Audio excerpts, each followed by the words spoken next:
नमस्कार, मैं हूं लक्ष्मी पांडे राणा और आप देख रहे हैं खबर का अंतिम न्यूज। आखिर क्यों प्रकृति के लिए एक ऐसे व्यक्ति नाम है जिनका प्रेम नारायण तिवारी, बड़े प्यार से लोग जुगल महाराज जी बोलते हैं, जुगल तिवारी जी बोलते हैं, जिन्होंने प्रकृति के लिए अपना सर्वस्व न्यौछावर किया।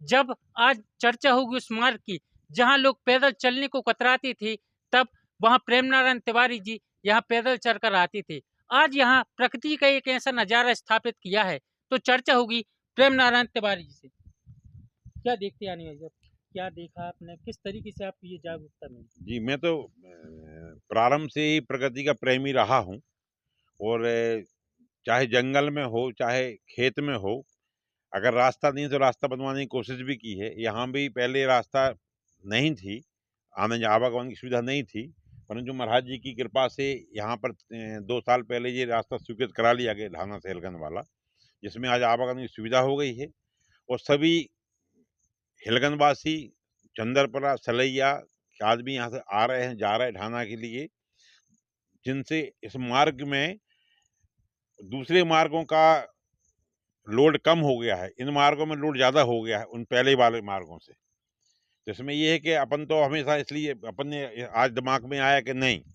अब यदि जनता जा रही है तो इसमें वृक्षारोपण का कार्यक्रम भी किया जाए। माननीय मोदी जी ने भी कहा है कि एक वृक्ष माँ के नाम पे लगाया जाए। तो मैंने सोचा कि एक वृक्ष नहीं, अपने 100 वृक्षों का अपन ने संकल्प लिया, जिसमें से आज मैंने 50 वृक्षों के लिए रोपण कर दिया है। और जिसमें माननीय हीरा सिंह जी, जिला पंचायत अध्यक्ष, और माननीय दीपू भैया आए थे, उन लोगों ने पौधारोपण किया है। और यहाँ हनुमान जी महाराज के दर्शन करके अभी चले गए यहाँ से वो लोग। चर्चा करें अगर तो एक ऐसी यानी किंवदंती मानी जाती है कि जो पेड़ रहता है जी उसकी जो जड़ रहती है, जड़ मजबूत रहती है। बातचीत करें अगर आपके पिताजी जी जी। यानी वो जड़ हो गए, आप लोग वृक्ष हो गए उसके। जिस तरीके से आप जिस तरीके की छांव दे रहे हो, बब्बा का स्थानीय बन हाँ गया, हाँ, तमाम प्रकार की चीजें, क्या कहना चाहेंगे? ऐसा है, मैंने सर्वप्रथम 2 पीपल के पेड़ लगाए हुए हैं वहाँ पर। पीपल के पेड़ में मान्यता ये है कि जड़ में ब्रह्मा जी का और स्टेम में माने जो होता है पेड़ में विष्णु भगवान का, और ऊपर की डालियों में शिव जी का, और पत्तों में हर देवता का वास रहता है। माने पीपल वो झाड़ है जिसमें समस्त भगवान और समस्त देवता वास करते हैं। इसलिए मैंने सबसे पहले पीपल का 2 झाड़ लगाए हुए हैं कि जिसमें वो छाया भी देंगे और भगवान का वास भी है, जिससे सभी जनता को उससे उसमें लाभ मिलता रहेगा। और कार्बन, और अपने साइंस की भाषा के में बोल रहे हैं यदि हम, तो ये कहेंगे वो कार्बन 100% कार्बन डाइऑक्साइड को एब्जॉर्ब करके 100% ऑक्सीजन छोड़ती है, जो मनुष्यों को अति आवश्यक हो रही है आज की डेट में। क्योंकि प्रदूषण इतना फैल रहा है कि यदि अपन पेड़ नहीं लगाएंगे और ऐसे पीपल जैसे पेड़ नहीं लगाएंगे तो प्रदूषण को संभाल पाना बहुत मुश्किल है, जिससे जनता को रहना दुर्लभ हो जाएगा, सांस लेना दुर्लभ हो जाएगा। रंगत और संगत का बड़ा असर रहता है।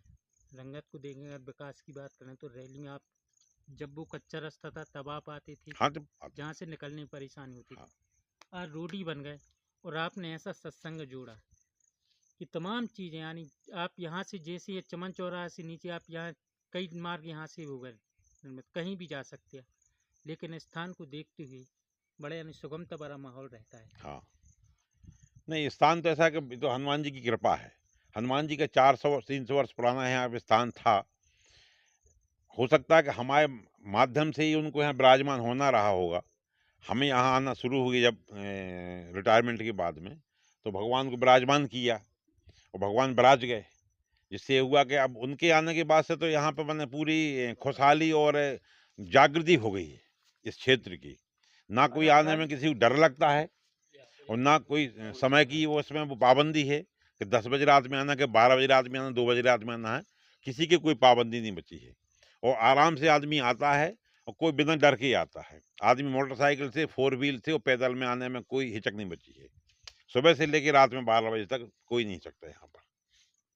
पेड़ पौधों को लेकर जैसे मध्य प्रदेश सरकार यानी एक पेड़ माँ के नाम, कई चीजें देखी, लेकिन क्या संदेश देना चाहेंगे आज की जो युवा पीढ़ी है जिस तरीके से वो रास्ते यानी नक्शे कदम पे चल रही हैं, क्या संदेश देना चाहेंगी प्रकृति? युवा पीढ़ी से हमारा कहना यह है कि एक पेड़ के 10 पेड़ अपनी माँ के नाम पे लगाएं तो कम है, क्योंकि बात प्रदूषण को तो संभालना बहुत जरूरी है, और प्रदूषण को तो संभालने के लिए नेचुरल माने उसका अपने को सहारा लेना पड़ेगा, धरती का सहारा लेना पड़ेगा, जल का सहारा लेना पड़ेगा, उसी से प्रदूषण अपन बचा सकते हैं कि मिट्टी और जल से ही अपन पेड़ उगा सकते हैं, जिससे प्रदूषण को बचाया जा सकता है।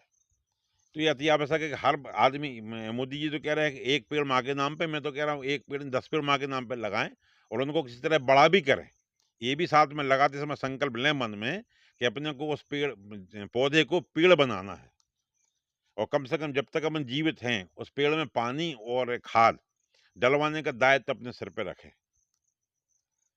तो हमारी बातचीत हुई प्रकृति के प्रेमी प्रेम नारायण तिवारी जी। हम फिर कहेंगे कि प्रकृति के लिए जो सजग रहे, जो सतर्क रहे, जो इसका पालन पोषण कर सके, जो इसको बड़े बच्चों की तरह जिस पेड़ को पाल सके। हमने आपको कई पेड़ों की ऐसी तस्वीर भी दिखाएंगे कि जिन्होंने प्रेम नारायण तिवारी जी ने जिन पेड़ों को बच्चों की तरह पाला, और आज उनकी छांव ऐसी है कि इस मार्ग से अगर कोई भी निकले, चाहे वो गर्मी हो या बरसात हो, तो बरसात में वो पानी से ही बचेगा और गर्मी में धूप से ही बचेगा। लक्ष्मी पांडे ढाना, खबर क्रांति न्यूज ढाना।